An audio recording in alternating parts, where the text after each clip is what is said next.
Welcome to the Royale Political Wire podcast, emergency COVID-19 edition on quarantine. Today, we are joined by the producer, Bill Streeter. I don't know if people can see this. There you go. They should be able to see everything. The way this is working, it should be fine. All right. We got Matt McBride down below. And to complete the X's to going across for tic-tac-toe, we got Michael Allen. Hey, Michael. So we are amidst a national emergency. We are at a shelter-in-place, stay-at-home order here. As you can tell, I am here at the Royale, where it's very safe, and I think my cohorts here are also medicating themselves. Cheers, Indeed. Gentlemen. Virtual cheers. Here, here. Chin, chin. And this is a follow-up podcast from the one that we did, I believe it was on the 14th. I believe so. Yeah, it was that Saturday. That was kind of when I feel like that week was when everything kind of went to shit. That was what, 3.5 years ago? Seems like it. Roughly. Michael's grown a beard in the interim. That's right. Bill's coming back.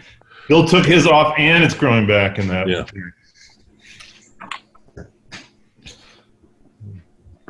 Matt, you're the only clean-shaven man. Yeah, I gotta keep up to standards. I wear a jacket around the house now on the weekdays. Oh wow! So you're working from home? I am working from home. Our office, attorneys are essential, but we chose to work at home. So Our office has a good decision. Staff taking mail and distributing out to people, so we're still getting business done. But all the attorneys are working remotely from home. And Steve, why don't you give us an update on the Royale? Yeah, so I think the last time we had a podcast was on the 14th, and on that Monday, we were just open briefly for an inside service. The call to shut the restaurants hadn't come out yet, but I wasn't feeling it. So we went to curbside for Monday night and Tuesday night, and then after Tuesday night, I decided it was probably best for me just to shut altogether. I got to say, that was not not that it was a hard decision, but it was not a natural sort of way for me to respond to a crisis. My idea to respond to a crisis is to keep operating, stay open, and I've stayed open, obviously, people know this, in really bad weather when you're told not to leave the house, but, I walk here. When you're trying to get everyone together. Yeah, exactly.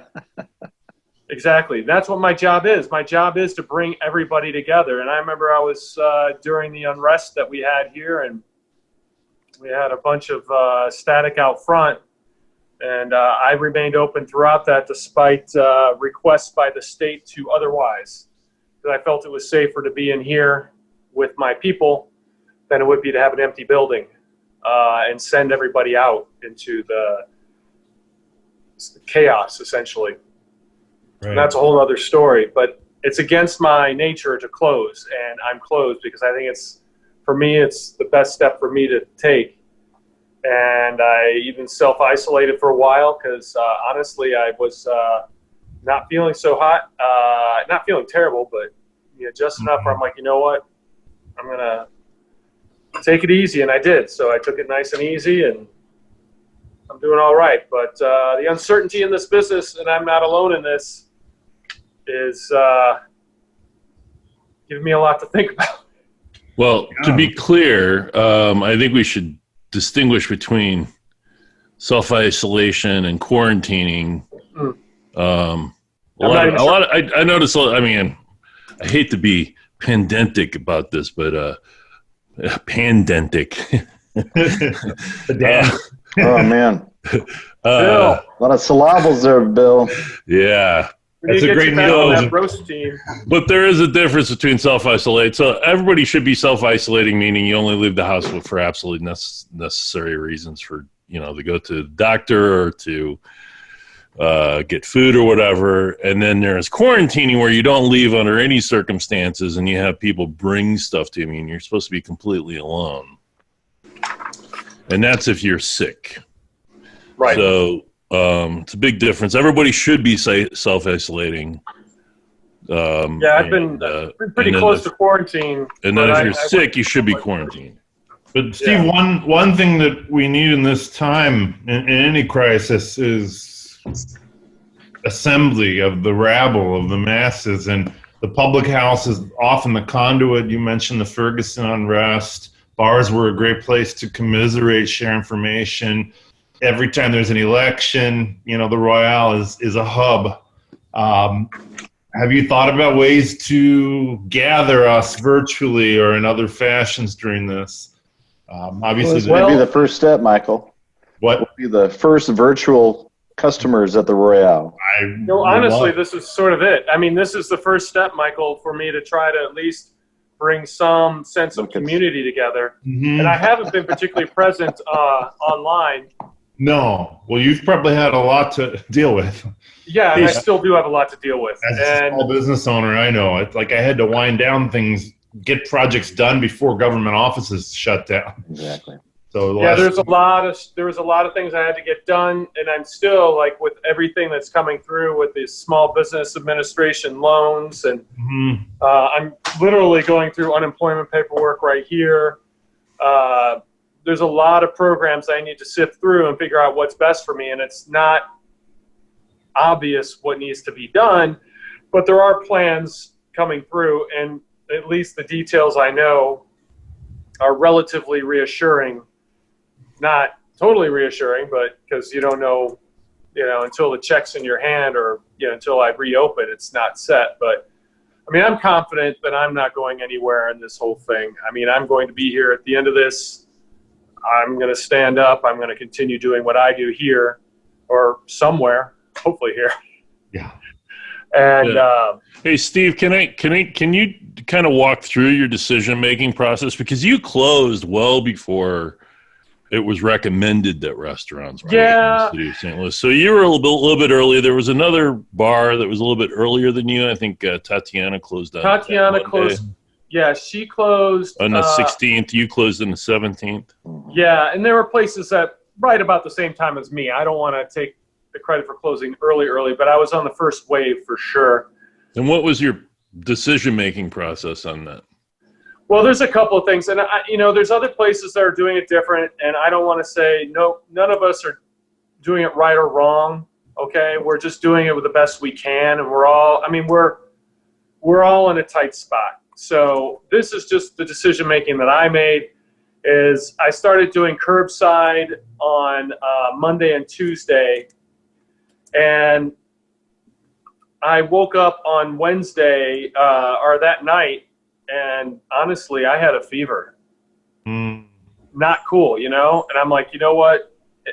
I can't do this. I can't do this with my people. I'm not comfortable with my people doing this. I was not comfortable doing it.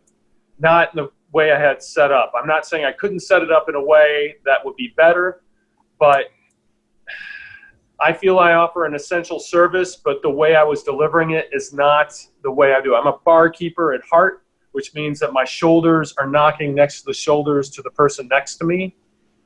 And for me to be preparing food in almost a surgical fashion, which I need to do, and then creating a whole new system, that's not my... Switching over the fast food, essentially, really. Yeah. Yeah. And my job, I don't do carry out, really. We discourage carry out here. Right. We charge up for it. I don't sign up for those programs because I want to serve you in my house. I want to see you. Those are the people who I'm concerned with. Somebody who is hungry that night and wants some fish tacos somewhere in town. I mean, cool, I'm flattered, but I have a tiny little kitchen that's meant to serve my people here. Yeah. And that's what I do. But I'll say that your carry-out was outstanding. Well, thank you. Yeah, it is really good. Met with some of the customers that got in. And it was actually, that was a lot of fun. And I will probably wind up doing something similar to that again, but I want to be more comfortable with where I am in delivering that product. Right. And you just had a fever and not a cough, correct? I had a fever, and then 2 days later I had a cough, and according to the CDC, after 7 days after having the fever and showing improvement, I was good to be not quarantined. Yeah. That's good. So, and I'm still getting used to all these terms. Thank you for helping me clarify those, because these are not terms that I use with any regularity. No, nobody does. Yeah. So this is just what I'm deciding to do for right now, and I may change it up. I just want to do it in the best way I can and the safest way I can. And I applaud everybody else in my business who's trying to make their way through this. And there's been a lot of great things that have been going on. The St. Louis Resiliency Fund, which is helping out people in my business, my staff. Have you applied for that, Steve, the St. Louis Resiliency Fund? I'm in the process right now. Yeah. And my people, I've instructed my people primarily to do that too. Mm-hmm. So I've had a client apply to the St. Louis Resiliency Fund, and they've got a rejection back as a business because they weren't within the footprint that the downtown SID. They chipped in some extra monies, and that would give you a bump for a business. But here, these guys are well outside of that. But somehow there's some confusion in the processing of it, and they rejected my client's business application. So we're going through that process again. I hope it was just a error by the individual processing it and not indicative of something system-wide. Huh. Interesting. Well, I'll let you know how I do on that. I'm actually on a conference call with my old man, my partner, and he was the one in the middle of filling that one out. And he's been a champ getting through some of these things. We've been working together on a lot of it. And it's not I sell beer. He's good with that stuff. He is very good with that stuff. I mean, he did mortgages for a long time, so he's good with paperwork. Yeah. It's nice to have a guy like that on your team. He likes to call up places and get put on hold.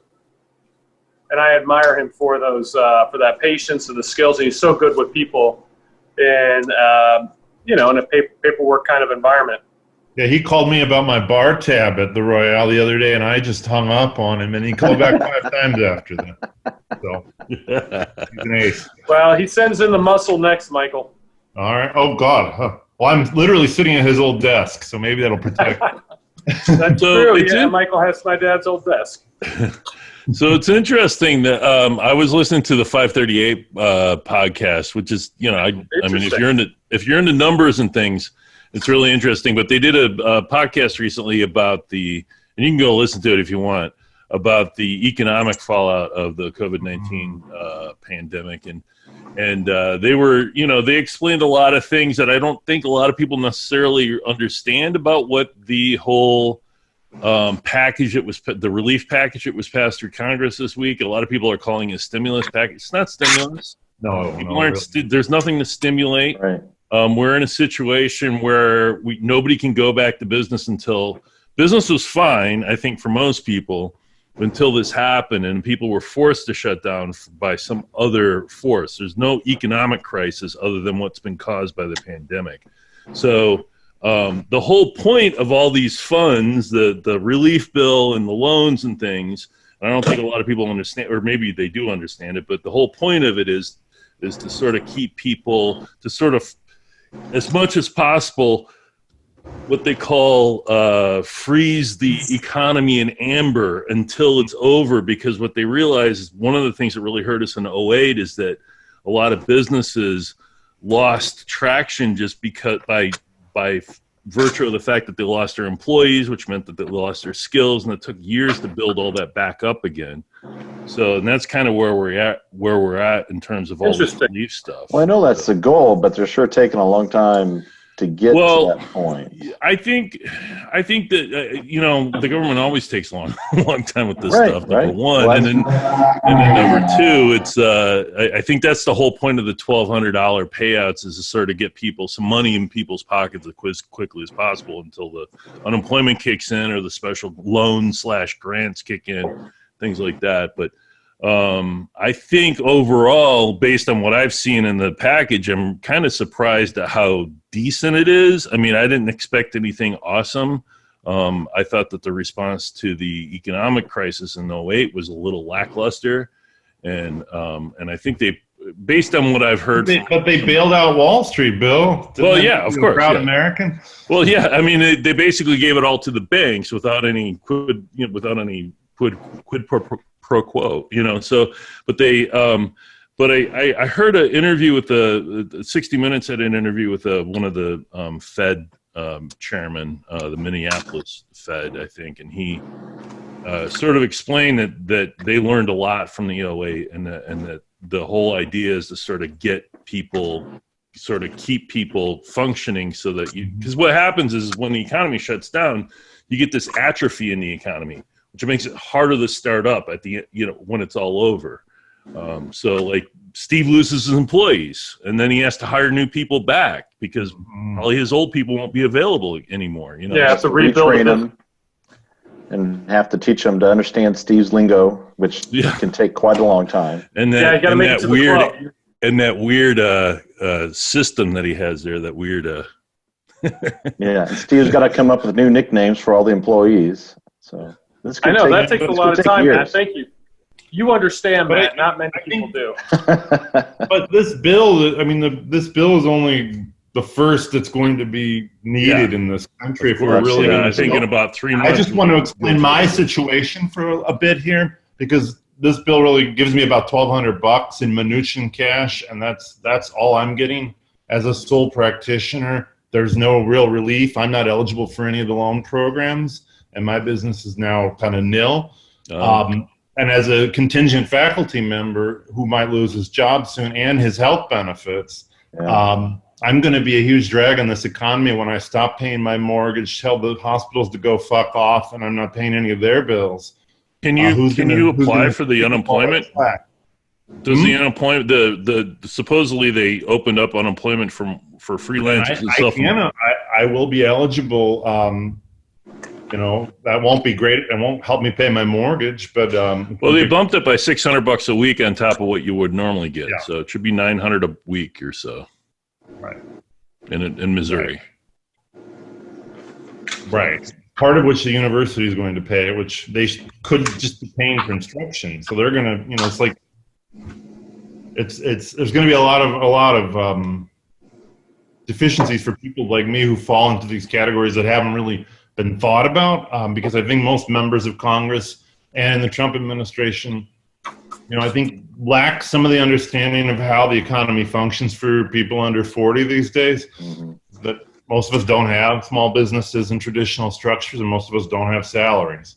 Yeah, I think that there were some provisions for unemployment, and under those they opened it up for freelancers and gig workers. And things. I'm curious to see how that can be tested. Maybe I'll be one of the first to test it, but go try to get an Uber job real quick, and then that'll slot you in. Right. Yeah, no joke. Well, I kind of already have one, being an adjunct professor. So, so Matt, are there any who would somebody talk to once some of these things become available? Specifically in regards to the new SBA loans and things that are going to be coming out. Do you know of any resources for people, you being a business attorney, are there any resources for people to go to sort of find out what would help them work through what would be best for their business? Absolutely. I mean, you can talk to your attorney, and you can talk to me at Lashley & Bear, or you can, SBA is going to be a good resource there as well. And they're training their personnel on how to take in these new loans, new loans which are going to ultimately be forgivable. there's going to be resources through the City of St. Louis, and the St. Louis Development Corporation has been working to put out some new guidelines and new resources in that regard as well to try to assist our businesses. You mentioned the St. Louis Resiliency Fund, which hopefully that ends up working smoothly. And that's all I'm aware of now, but think about it, there's some other resources that we're dealing with on the healthcare side. We're having numerous conversations with my healthcare clients on how to deal with this changing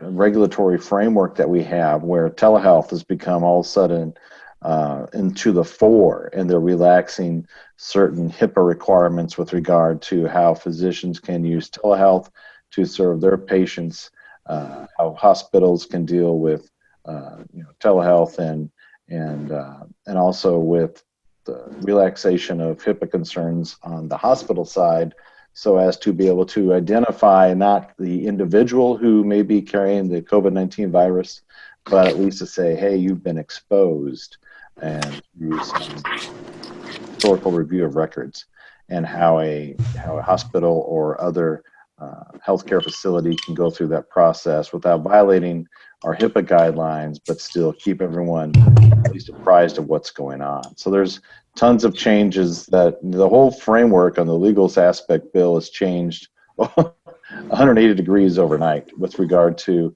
much like your beer, with regard to my beer just got excited. Oh, it's exciting stuff. Everything from employment law to healthcare law to I think we previewed the what's going to be the new clause du jour is going to be the force majeure clause in a ton of different contexts and a ton of different situations. Explain what the force majeure means. And a force majeure clause is the French Latin, or the legal French, which is it's an act of God. So that just means that if you're prevented from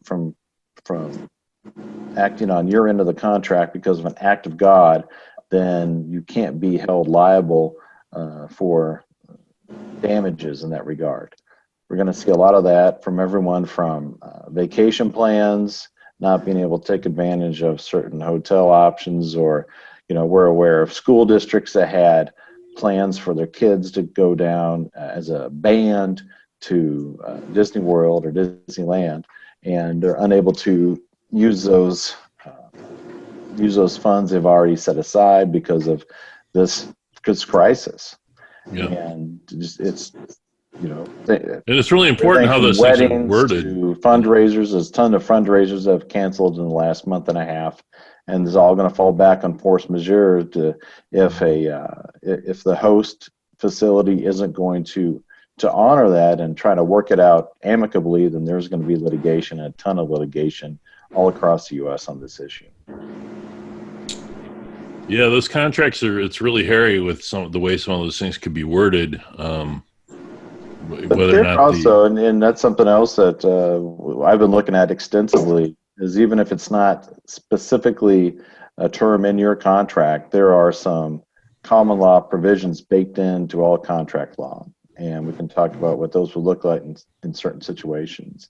Typically, they don't come to the fore because typically there's not a nationwide crisis.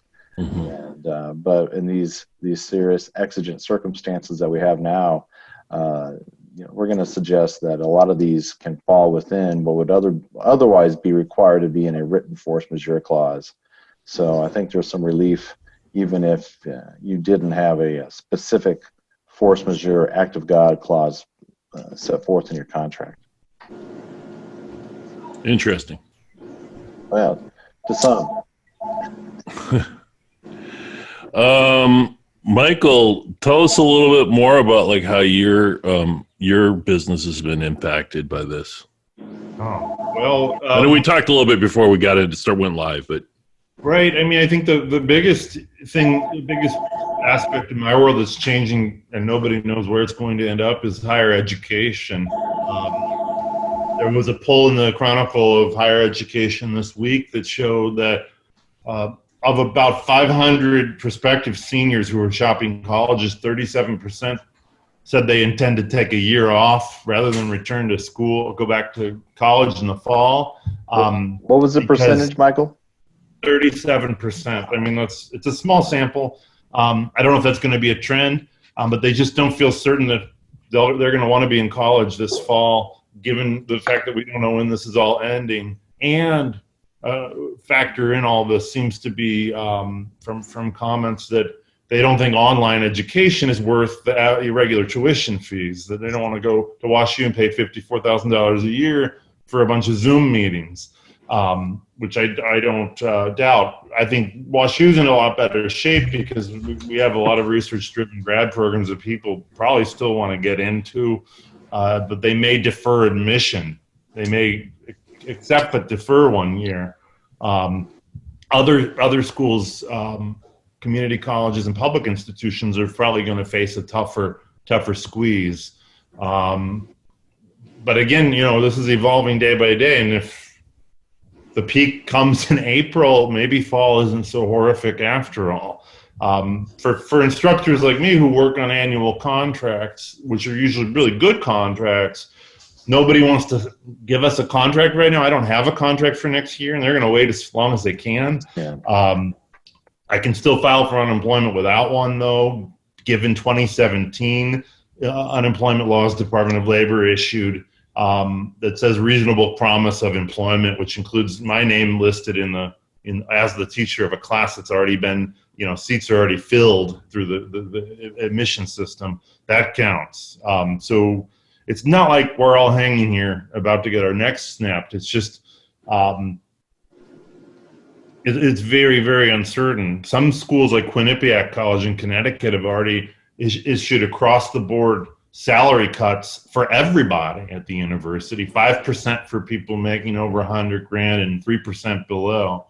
And I have a question about that, Michael. I mean, are those fixed annual contracts with a salary specified in that, and they're coming across and giving a 5% cut? I mean, that's problematic to me. It is. I mean, and they're doing it to at-will employees as well. It's everybody. It's tenured people to administrators, some of whom are grateful because they're thinking that's a dodge against just buying people out completely.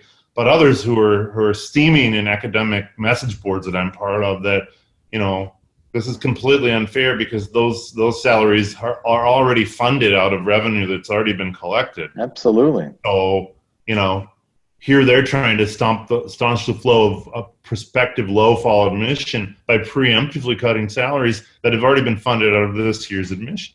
Yeah, there's some issues there. I mean, obviously, that's what all employers are having to deal with that, but there are right ways to go about it, and there are ways that can expose you to liability when it's all settles down and everyone's back to having their life, and they go back and they look at their paychecks from this period and realize they were shortchanged. Mm-hmm. There's going to be some litigation that's going to fall out of this and fall out of employers that are trying to make their books balance, but are going about an incorrect way and are going to be exposing themselves liability. And I think that's a prime example that you just identified. And there's a lot of pushback, though, and it's not just us on the scholarly side. Harvard moved this week to eliminate all food service personnel's contracts and wages. And the union pushed back, and there was petitions, even some physical demonstration at Harvard. And within 5 days, the administration reinstated all the workers, and they're going to pay them through this crisis. So that was good. Other schools like Duke and Stanford and WashU have decided they're just going to pay people to not work because they think that's the right thing to do. Now, that's anticipating a shorter crisis than what we may be facing. If it is. So, yeah, I think it's important to sort of talk about how long this thing will probably go on, and the best, the earliest we can get a vaccine will be 18 months from the beginning, from January, I guess. So you're looking at 2021, 2022, sorry. And then you talk about the peak, but really there's going to be at least 3 peaks is what to talk about. So every time you sort of let people out for a minute, they're going to have to probably go back in. We're going to be on again and off again isolation periods probably for a while. Shanghai going through that right now? China. And some people in Wuhan have tested positive a second time. I saw an article today. What? Yeah. That was. They think But there's that some happened immunity. for the Spanish flu also, because it mutated when it was in France, and when it came back, it had mutated. And they just had an article about how Babe Ruth got the Spanish flu twice, but he got the front end of the mutation and the back end of the mutation. Yeah, there's 8 supposedly today they said there were 8 mutations of COVID-19 out now. So Those were beyond the L and the S strains. Mm-hmm. And we just have so much free travel. I saw that Trump kind of proposed today when he was at the ceremony for the USS Comfort that he thinks you can just basically barricade New Jersey, Connecticut, and New York, put them under imposed federal quarantine, and that'll keep this from spreading. But it's like it didn't originate there, and people in New York have global contacts. They might be getting it not just from their neighbor, but if they go on a business trip to Massachusetts and come back, they picked it up in Massachusetts. There's so much free mobility in the world, and airlines are not completely shut down. There's still people taking business trips all over the world, and airline attendants I saw are coming down with COVID-19. So cutting off New York, I guess Trump thinks that's kind of like his Wuhan quarantine, but it's too late. It's too late for that. Yeah, that's a little bit like doing the imposed quarantine in northern Italy. And everything that they do is always too late.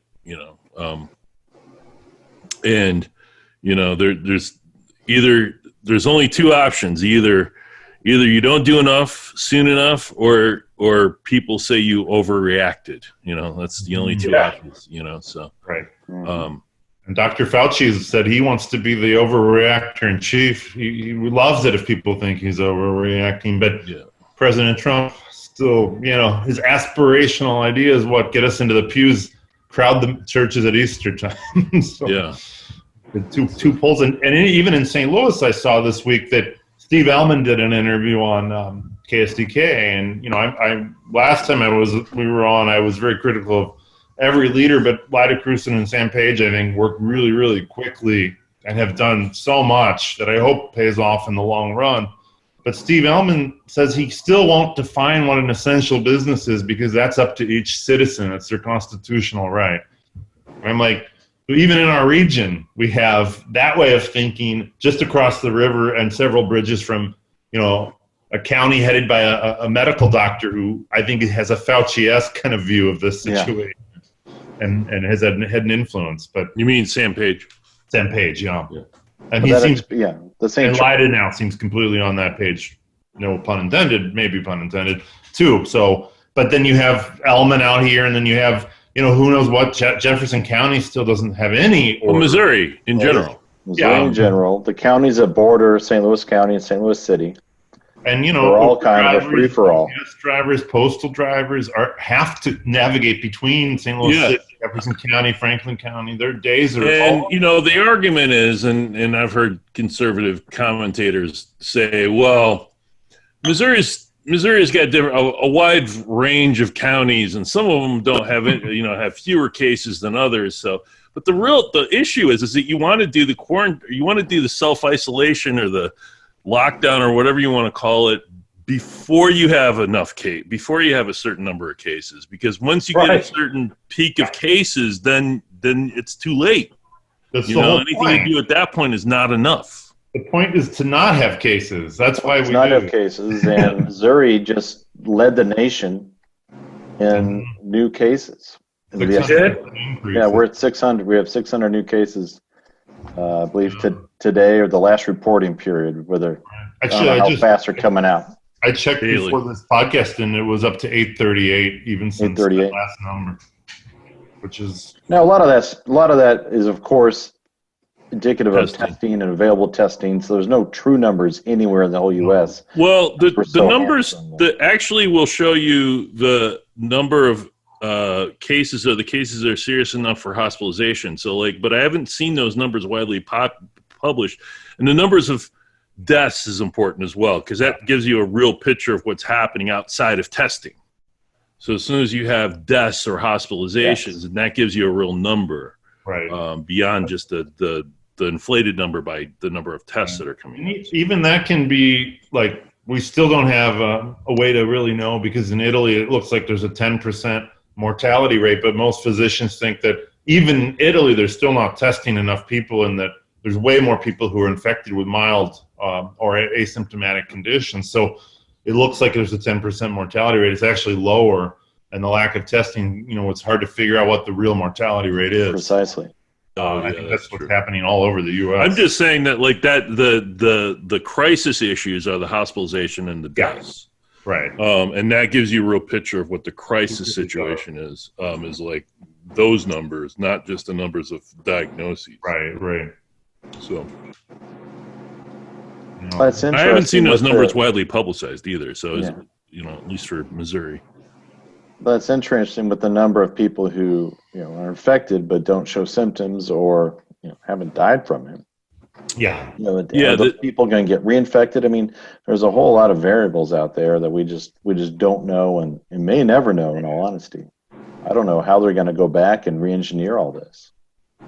It's interesting. There's a one of the most promising things I read this week was, there's this documentary on Netflix called Pandemic, and I don't know how many people want to watch a documentary about pandemics right now, but this came out before.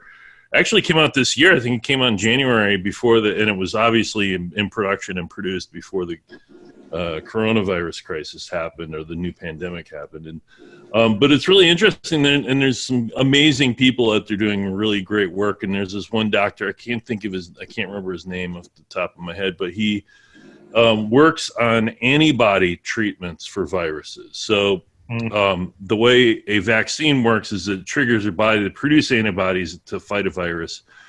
He is developing the antibody treatment. So he's developing the actual antibodies. So you would inject the antibodies and you wouldn't have the vaccine.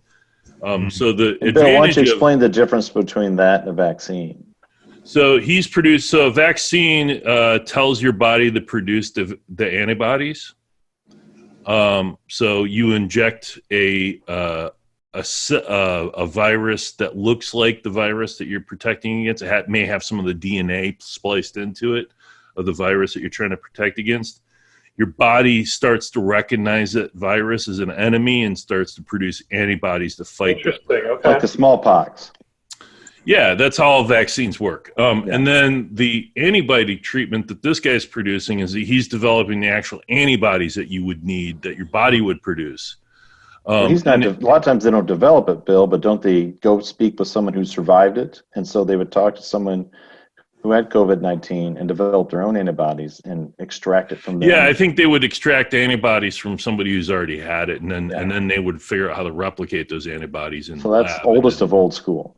And then turn it into something that but the advantage of the antibody treatment, if it works, is that the development time for an antibody treatment is very quick.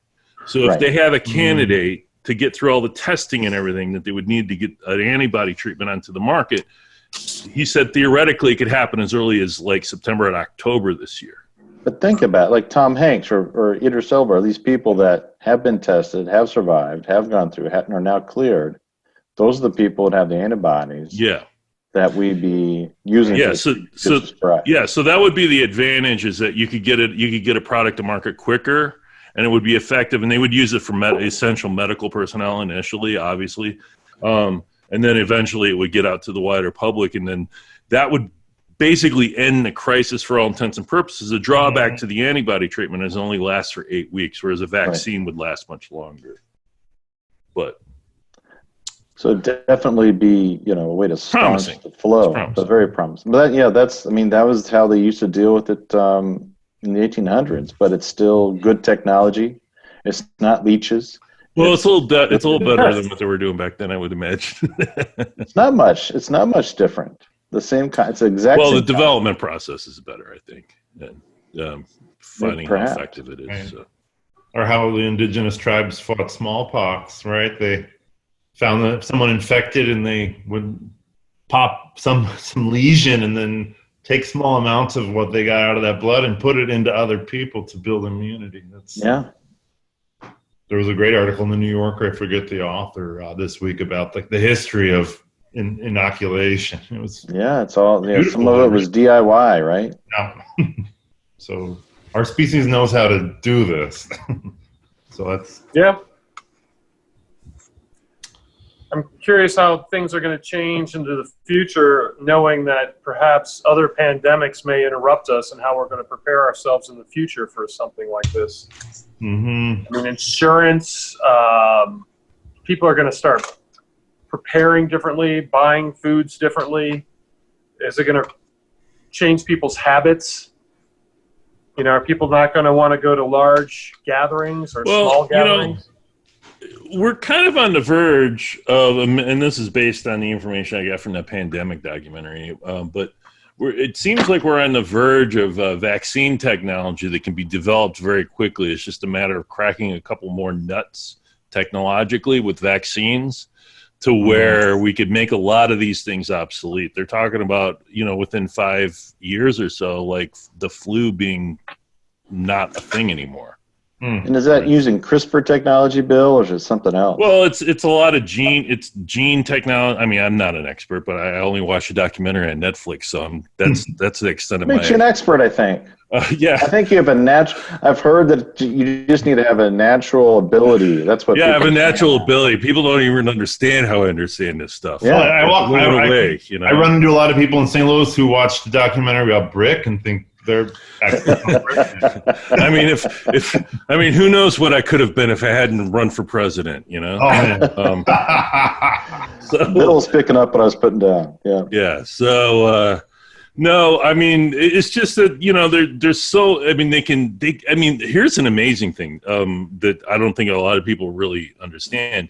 Within less than a month after they realized that there was a new virus that was being spread around in China, the Chinese government scientists released the DNA code of, they had already broken down the DNA code for the virus, and they released it, online so that scientists around the world could get it. That's pretty amazing that happened that quickly, and that just shows technologically how far along we are with this stuff. And now Bill, there's other issues such as, the World Health Organization. They'll monitor a lot of these viruses that are carried by animals. Yeah, that's what that movie was about, actually. So. Okay. And I find it interesting, or I don't know, have they determined if this specific virus is one they previously identified as being a threat? I don't know. I don't know about that. The theory is that it came through bats and then another animal. Right. So it developed in bats, and then it transferred to another animal that transferred to humans. Okay. But think I don't know if it was one of these viruses that was previously viruses out there. You've got other organizations monitoring asteroids and other things in outer space, all that with the fear that it'll ultimately decimate the human race. So it's kind of fascinating, and we have these watchdogs out there in very unexpected places. And maybe even the Catholic Church. I don't know. Got to keep an eye on that. Yeah. There was a book. I'm going to look it up here.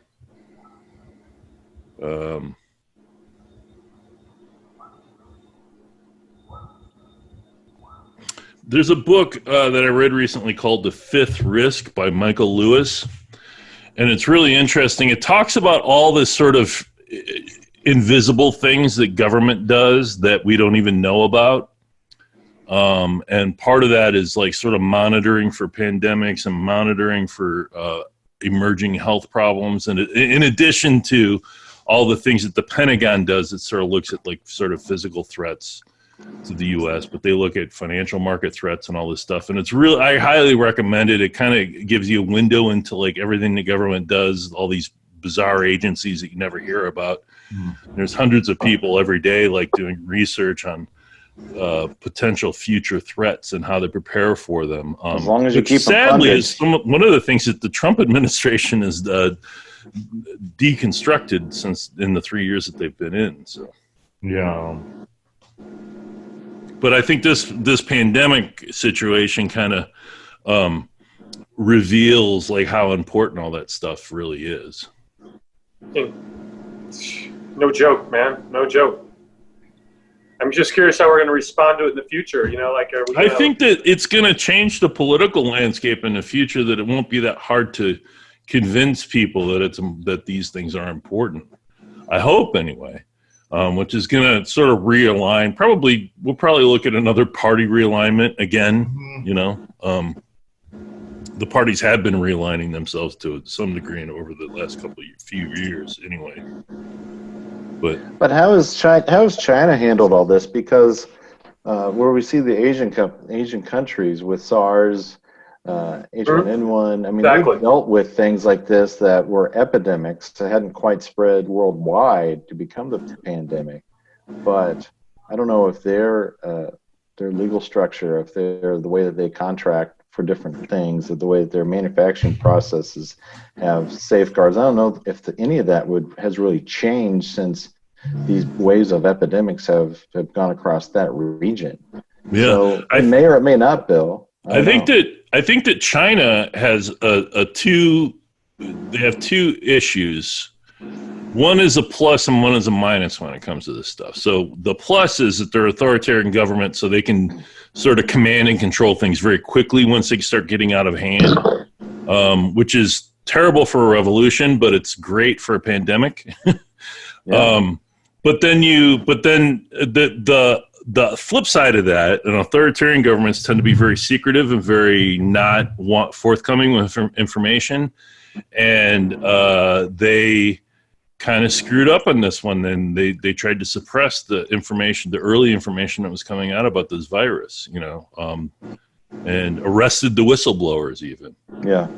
So China is kind of in a weird situation where they kind of have some things going for them in terms of fighting a pandemic, and some things and that same thing kind of works against them at the same time.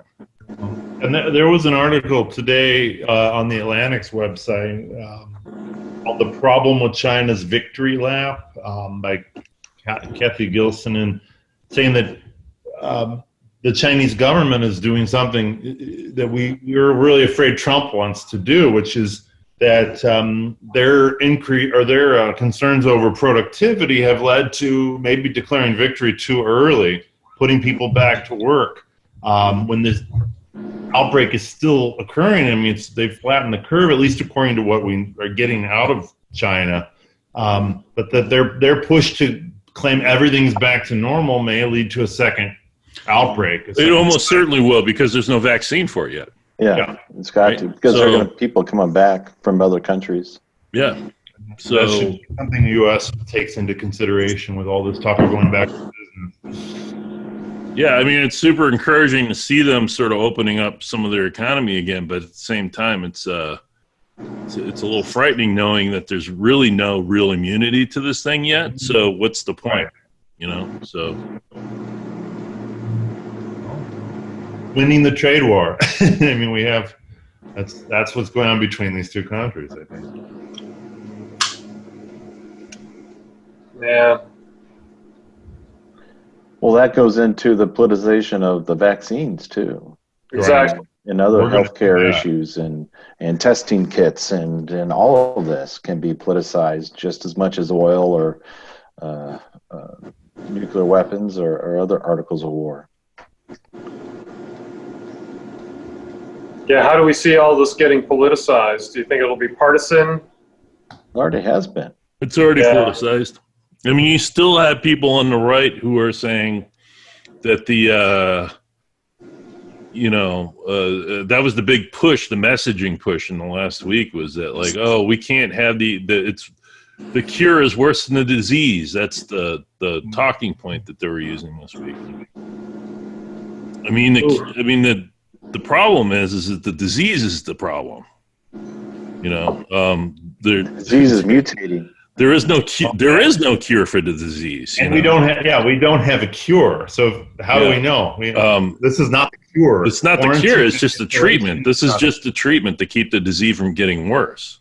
And that's all we have. And it's triage at best. This is not a uniform blanket national policy that, it's just like a spitballing of some mayors and some governors who really got with the program. And it really should be. It really should be a national approach. Bill Gates, who's obviously not an epidemiologist, but he, through the Gates Foundation, has studied a lot of this stuff, and he was saying that really what we need is about a good 6-week shutdown, lockdown of the country. Yeah, I saw that interview. I thought it was a very compelling argument. Yeah, but we're not going to get that with this government. So no, absolutely. Yeah, but if let's say we had a more active government, there'd be a lot of pushback right now too. From the right. Yeah, but at least we'd be doing it. Yeah, but let me declare emergency and we shut it all down. Man, I mean, there are those outliers like that Timothy Wilson this week who was plotting to bomb the hospital. And apparently the one article I just read today said the trigger was he lives in Belton, Missouri, the small town where the small town mayor issued a shelter-in-place order, and apparently he was planning to blow up churches and then switch to hospitals as, outraged at his constitutional liberty to contract and spread the coronavirus was threatened by this small town order. So I'm sure there are more of those people out there. Yeah. Well, there are absolutely more people out there. It's almost like a perfect storm where we have the worst possible leadership in Washington, along with this crazy, really reality-divorced right-wing movement, in the country. And really nobody really, like, truth in general, like how to define truth in media, like I guess I should say the trustworthiness of media has never been lower among a lot of people. In a lot of people's estimation, but of course there's this confusion as to what's media, what's news, and what's just a talk show and someone spouting their opinion. And as the internet's made all of these borders smaller, then the one crazy crackpot yelling into the night, all of a sudden gets a larger and larger audience than he had 100 years ago. Yeah. It used to be only one Art Bell. Yeah. And one Rush Limbaugh. I'm making a point not to look at Facebook until like later in the day after I've gone to the front pages of respectable newspapers and news sources that I like, because even in like-minded circles, you're getting a lot of specious sort of claims about what is fact or what isn't fact here. And I just rather not have any of that on my mind. It's like, that's been really difficult for me too. I just want to know what's really going on and what the threat to my life is, right? So, yeah, it's almost as if I were an enemy of the United States, if I would think this is a good thing or not. Certainly a good moment to contaminate information, and social media. Information is almost like a form of pollution, right? It's like there's so much of it, and if you're exposed to the wrong kind, even if you think you're not going along with it, it's still infesting your mind with some reaction, right? So yeah.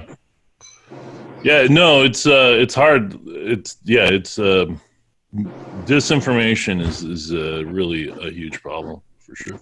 And a lot of people in this country don't even know the facts, like what masks do, what the difference between a surgical mask and an N95 is.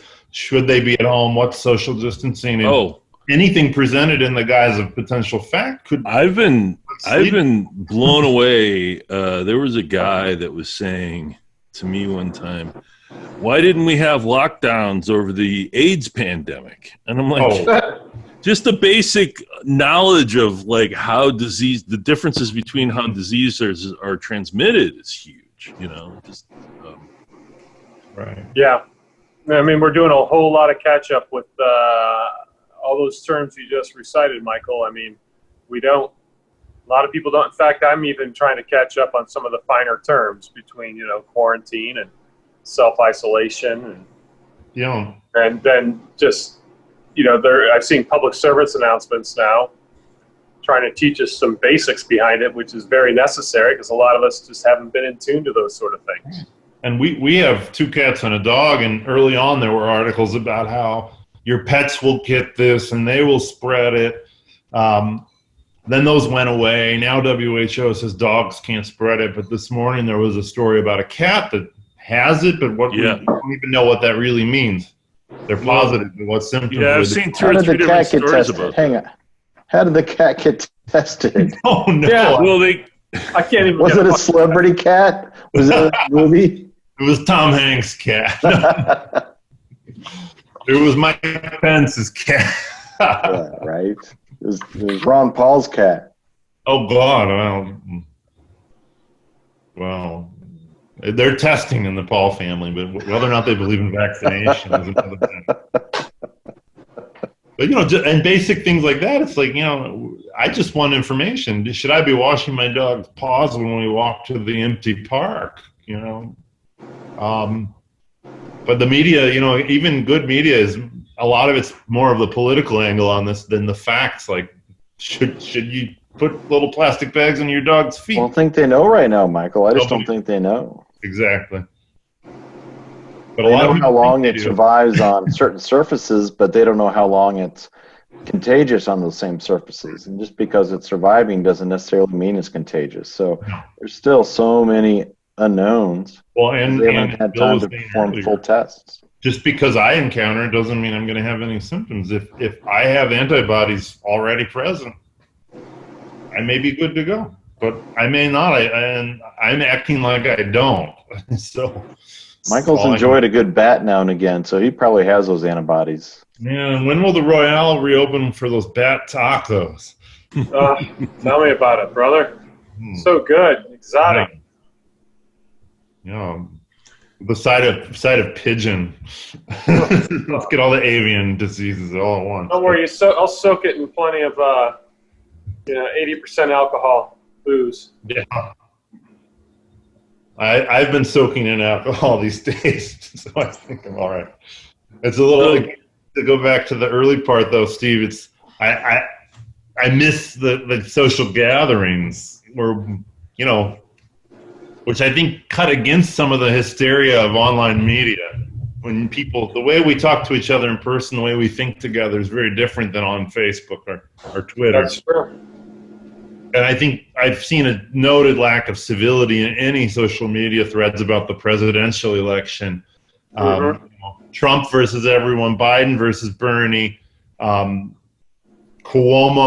dreamy Cuomo fantasies against Biden. It's just like, people are attacking not these candidates as much as each other for having an opinion one way or the other. And it's just like, wow, this is.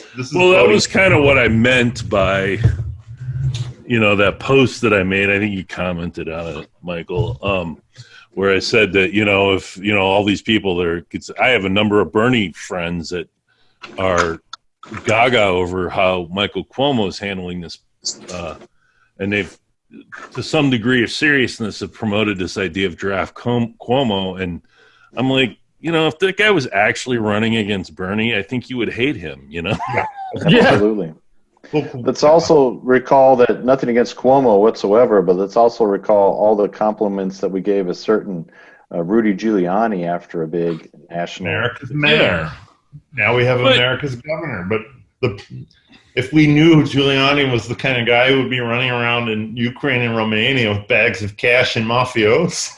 Exactly. No, that's exactly my point, Michael. Precisely. But I think the big. Cuomo does that, but we don't know what's his stance on public education, housing, healthcare. It's like, he's doing what most governors aren't doing, and that's good. I'm glad to see that. I wish other governors like our governor. Not to denigrate Cuomo, but let's tap. But if Governor Parson did what Cuomo's doing, I would not say let's draft Parson for president. No, of course not. And the thing is that but what I think I get what people see in Cuomo is that you're seeing a competent administrator respond to a crisis. And Mainly. that's and exactly what we don't have in Washington. We don't have, Trump is not a competent anything. He's a competent blowhard. And that's it. What politicians seem to fall into right now is people who act like the consequences of their decisions are, it's their personal responsibility to avoid death, right? And people who act like it's somebody else's responsibility. So, and that's the contrast between Cuomo and Trump. Cuomo seems like if he fails, he'll actually think that he should be held personally responsible. And Trump acts like this came from China. It's a nuisance to have to deal with it. I want to get back to the great economy. Well, he also acts like he has some empathy for people who will die from this thing. And Trump lacks all of that. I haven't really heard Trump ever say anything about how... Trump has been really callous. In his press conference yesterday, he was talking about how he wants to test the quinine drug again on people. And when pressed by a reporter, like, is this safe? He said, well, these people are dying anyway. Yeah. No. Well, they get killed from this stupid drug that he has no evidence works, but Fox News. And he's going to withhold aid from from Michigan because the governor isn't nice to him. Yeah. Which Michigan was one of the states that he won that gave him the presidency. He has supporters in Michigan. And he's openly mocking the coronavirus situation to people like Mitt Romney. It's like that doesn't set a good tone. Like, Mitt got it. Oh, that's terrible. It's like, we don't need that right now. Why don't we? The president should be demonstrating concern for all life. But we've been saying the president should be X, Y, and Z for the last 3 years, and he's never going to do it. So. No, and it's exactly the problem. It's kind of like a perfect storm. We have this leadership with this crisis. Exactly. And that's why Cuomo seems like, he's a good fantasy because most people don't know enough about his actual record as governor. They just see what he's doing now. And it's like an escape hatch. If only we could have him now. He's just competent in a crisis, Exactly. I mean, that's the thing. And to me... And I think, from my perspective, I look at J.B. Pritzker across the river and wish he were my governor right now. I look at Mike DeWine, who's a conservative anti-abortion Republican, but he's doing great work in Ohio. He's got the right policy there. Yeah. There's a network of these people out there, and they all seem way better than the members of Congress and the president who are sitting around, having pointless debates about ideology instead of getting this under control. Well, Michael, let me ask you a question that I've been weighing on my mind is you and I live in the city, but for those people who don't live in the city but work in the city, when tax time comes around for 2020, are they going to be outside of the 1%? Are they going to be outside of the 100% time to actually have their 1% deducted in the city? Because what does remote working, what's teleworking do for all of that? That is, I've thought about that. I mean, I'm very worried about the revenue for the city in general with this crisis in all ways. That's one dodge. Maybe Greg FX Daily should look into that and have a policy put in place so that I invited Kara Spencer to this podcast and she would be a great person to speak on that. She was telling me that the city is, obviously constantly in a brink of bankruptcy anyway. So you overlay this crisis on top of that, and we're in real trouble, I think, in the city. Yeah, but if you overlay the crisis, and then all of a sudden people who used to work within the city are suddenly working from home, and we don't account for it, then they're not going to have their tax revenues added to our general revenue fund. Yeah, I mean, that's just one of many problems. I mean, most of the revenue in the city comes from sales tax, too. Right. Oh, yeah. Right, which is why I'm trying to do as much curbside as I can. I'm resisting any online purchasing. I joined a food co-op called Marsh down in Carondelet. They have bi-weekly pickups, 8,000 items. Hop Shop on Cherokee, Local Harvest. Yaki's is selling wine. Bottles of wine. So I'm like, I want them to make some sales tax. I want to tip people. It's a small thing, but I'm not going on Amazon in this moment. I'm not going to do anything. Like that. I've noticed a lot of people. I mean, I haven't. I've only been out to grocery shops, so I haven't bought anything extraneous other than what I can get at the grocery store. I just try to minimize my exposure even when I do that. So try not to go to a bunch of different places.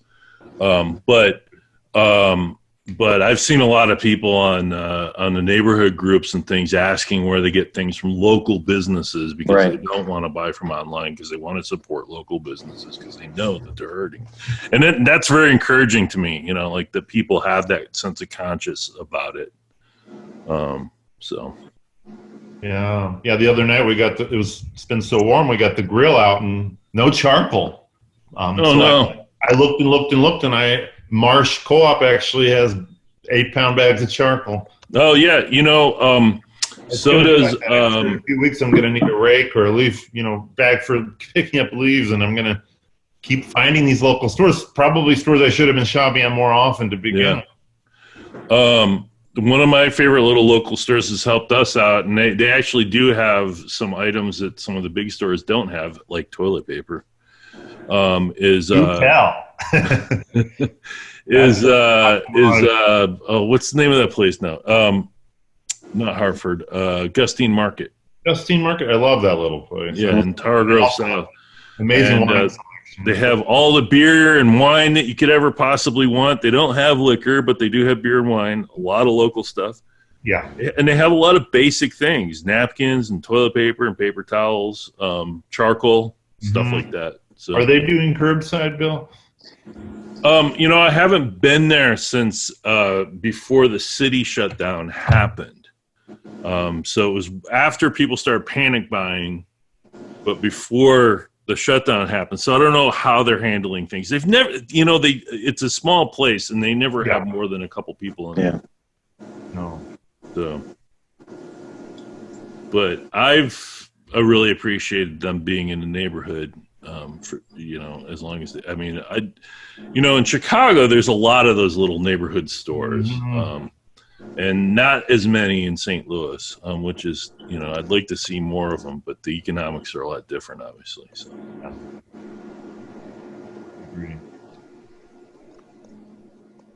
So what have you guys been watching? How you been entertaining yourselves? We had this conversation before it happened, before everybody went on a lockdown. So, what do you guys? Have you discovered anything? Books or podcasts or movies? Yeah, reading an interesting book. It's about the day of December 28, 1988, I believe. It's called One Day. And it's pretty fascinating. They take a lot of news stories that occurred on that singular day and then kind of research the heck out of them, both before the occurrence happened and afterwards, and what the ramifications were. And wow, what's the name of that book again? It's called One Day. It's by, I don't know if you guys recall, the Washington Post had Joshua Bell, the classical violinist, playing outside of a subway station once in jeans and a baseball hat, and trying to see who would stop and listen to this world-class musician play, and the only person that stopped was an 8-year-old girl. Anyway, it's the same author as the guy who put that thing together. December 28, 1988. I believe so. That's your birthday, isn't it? You know what? Until I said it out 16. loud, I didn't realize that that has special significance to you, doesn't it? That's on page 224. Right? No. Yes. Steve's 15th birthday party. I guess probably drinking root beer, right? Drinking root beer. I was drinking That's beer. a good one. I like that. I'm going to look that up. One Day. All right. That sounds great. Let me make sure that's the right title. Yeah. And who's the author? Let me look it up. I'm trying to. It's not right at my fingertips, so it's up on my nightstand. And then, of course, Carrie and I have been watching Tiger King, but I think Bill was the leading protagonist of that. Well, I don't know. I mean, it's kind of went viral. That's such a great thing. We're going to talk about that on my podcast tomorrow. We're going to revive. The documentary podcasts have been on hold since before the pandemic started for a minute. I have a For those that don't know, I do a documentary called Strangers of Fiction, or a podcast called Strangers of Fiction, all about documentary filmmaking. And my partner on that had to take some time off for some personal issues and some work issues. And we right at the end of February. But now that his work is basically shut down at this point, he's got some time on his hands, so we're going to revive it. We're probably going to do a Zoom version of it. So tomorrow we're going to be talking about Tiger King, and that was fun for sure. The pandemic movie, it's really interesting. It sort of explains how they're constantly monitoring for emerging viruses and threats and things. That's really good. And then, of course, I mentioned this book earlier, the Fifth Risk by Michael Lewis, which I think, let me make sure I get that title correct. Yeah, Michael Lewis by the Fifth Risk by Michael Lewis, which is great. He sort of explains how there's all these government agencies and nobody pays a lot of attention to. They're constantly monitoring for all these kinds of threats and things and sort of trying to keep us safe. And a lot of people don't seem to necessarily appreciate that. So, and I've been trying to get my girls to. I've been watching Watership Down. The classic. We did a Netflix version of that in 2018, and the old Richard Adams movie about the warren of rabbits that had to move and then come back. I've got some fun reads here, very timely. Actually, things I had already been putting together back in February, just books I wanted to dig into. One of them is this book by the philosopher Slavoj Žižek, Like a Thief in Broad Daylight, Power in the Era of Post-Human Capitalism. It's sort of his meditation on accelerationism and the elimination of work. What's going to be our next economic era? Hold that book up again so we can see it, so we can read it. Like a Thief in Broad Daylight, Power in the Era of Post-Human Capitalism. Okay, cool. And then this one, which is even more pertinent, Manual for Survival, A Chernobyl Guide to the Future by Kate Brown. Oh, wow. Which really doesn't deal with the accident. It deals with the public health fallout and the history of how medical and scientific personnel in Europe are still trying to figure out how many people actually have been affected by the Chernobyl fallout. And it's like anywhere from, the official number is 42 people, the operators and firemen who died, to 91,000 people, or even some say 1 million. Yeah. So it's really this kind of public health survey of geography and symptoms. It's kind of reminds me a lot of our present moment, because we don't know who has it, how many, where, how it's being spread. But when it shows up, But then there's a whole suppression even after the fall of the Soviet Union. And well, this kid with thyroid cancer, this farmer who develops leukemia, how can you prove it has anything to do with Chernobyl when they're 300 miles, 500 miles away? And so it really digs into those kinds of politics. Yeah, it's not Steve, fun. do you have any recommendations? I read a great book by Sebastian Junger, Tribe. If any of you guys have read that one. Just interesting things about how people sort of identify with other people and collective experiences and the advantages of those and disadvantages of them. I've also been watching Better Call Saul. Yes. Oh yeah, so good. And if you're a fan of Breaking Bad, you should definitely watch that series if you haven't yet. So I've been catching up on movies that I've always wanted to watch and never have. So we're halfway through Gladiator, which we started last night. I can't believe that's fun. All that. And then a few nights ago, Repo Man. Oh hell yeah! Repo Man is one of my favorite movies of all time. Soundtrack. It Great is soundtrack. It's so unashamedly what it is. That movie is just. It is so. It's one of my favorite '80s movies, and among my favorite movies of all time. Yeah. Now, does that start kinesiology? Does that have a role in it? Am I remembering the opening scene correctly? Oh yeah. So yeah, What the is alien. They get into some weird shit in that movie, man. Aliens are in the trunk of this car, and this the driver's trying to feel radiation effects, right? Yeah. So, That's right. He keeps rambling about shit. yeah. Such a Well, good Michael movie. Allen, we watched The Joker just recently, Oh, yeah. trying to catch up. Yeah, So you that's- should do back-to-back Gladiator and The Joker, and Actually, development Yeah, of I it. actually saw it on an airplane recently. So, what did you make of it, Matt?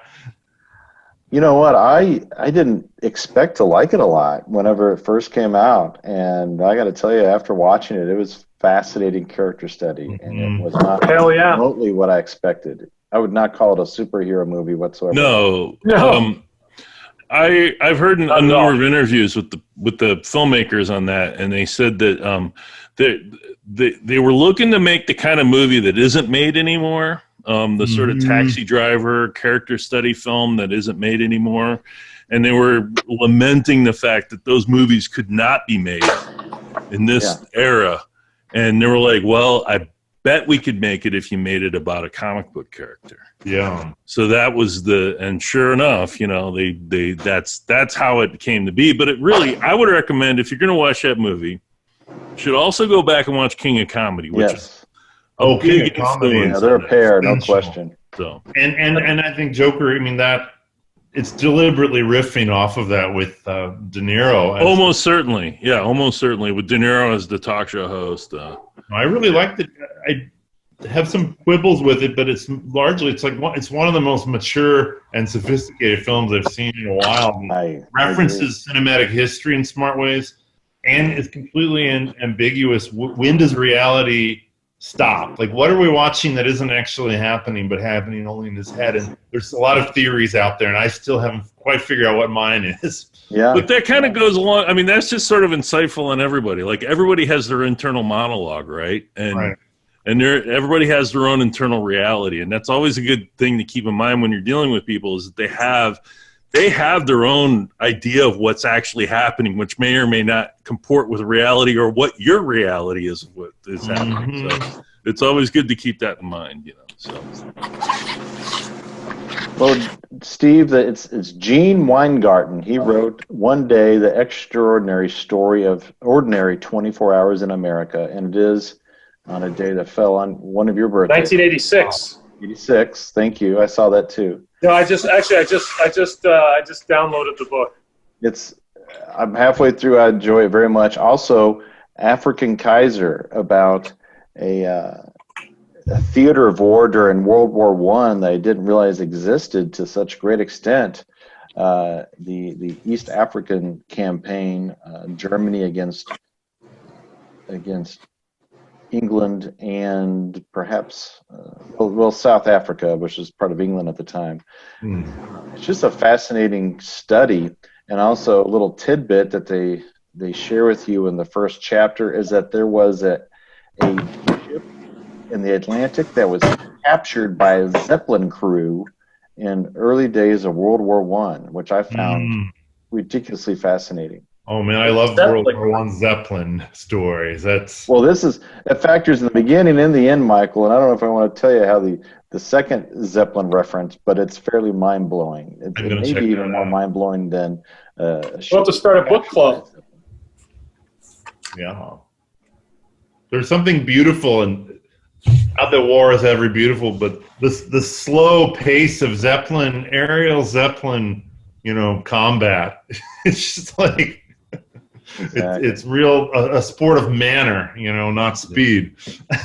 They reference a former Zeppelin captain who went through Africa after the World War I, and he found tribes that had artistic renderings on their caves or on their landscapes that mimic the Zeppelin, and they worship them much like I guess there's a tribe that worships Prince Albert or something in the Pacific Ocean or some nonsense. So it definitely carried an impression.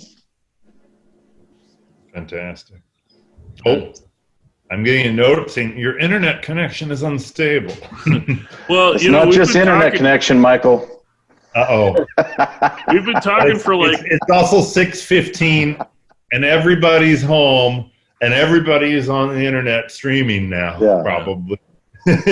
So we are right at about an hour and a half here, I think minus we're good. our little setup. So we could probably wrap it up here, but we should definitely do this more often, especially since none of us are all that busy these days. Well, Matt may be busy. I'm busy, but I'll make time for you guys. I enjoy it. It helps keep me sane. Yeah. My family would sure Absolutely. appreciate it. Look what's behind Steve. I think he's a busy man. There's still a lot left in those bottles. They need to go in here. Yeah, one by one. So anyway, so yeah, let's do it again, maybe midweek. Sounds good to me. All right. Yeah. Sounds All right, good. gentlemen.